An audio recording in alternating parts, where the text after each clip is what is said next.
Mouhamadou, who finances PD? Okay, thank you, Andrew. Maybe I'll introduce just Meridiam for those who don't know us.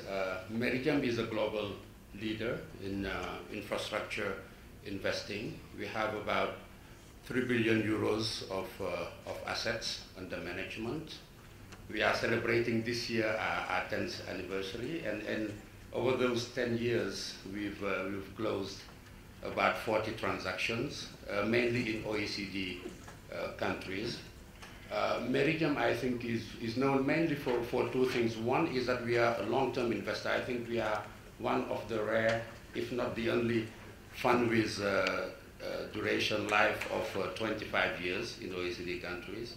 And we're also known for our delivery of on-time transactions. I think of the 40 transactions that we've closed, none of them has been implemented with any delays. And the two ones that we last closed are in Turkey. Actually, the last one we closed was yesterday, which is a hospital project in Turkey. So what we're trying to do is really to bring this experience that we've gathered over the last 10 years in OECD countries into Africa, and we're in the process now of setting up our infrastructure vehicle for Africa, which I am leading. And we develop our own transactions, and to us it is very important to be involved in the transactions at the early stage, because that's really what allows us to structure transactions, both from a financing point of view, but also from a technical point of view to fit our investment requirements. So we participate actively in funding the development cost of the projects in which we are involved. We do that alongside our industrial partners. Obviously, we are an investment firm, although the majority of Meridiam staff and directors are engineers, but we don't develop projects ex nihilo. So we develop them alongside our industrial partners. And we do that from a stage where the projects are relatively well defined in what they try to achieve in the design, well defined by the public authority.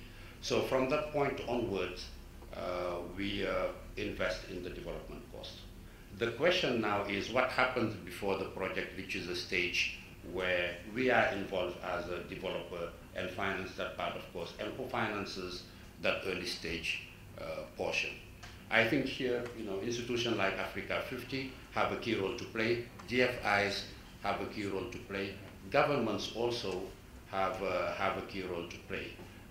The challenge there, though, is that governments have very, very limited capacity, as we all know, to do that part of the work. So that creates a little bit of uncertainty for developers like us to get involved at that stage.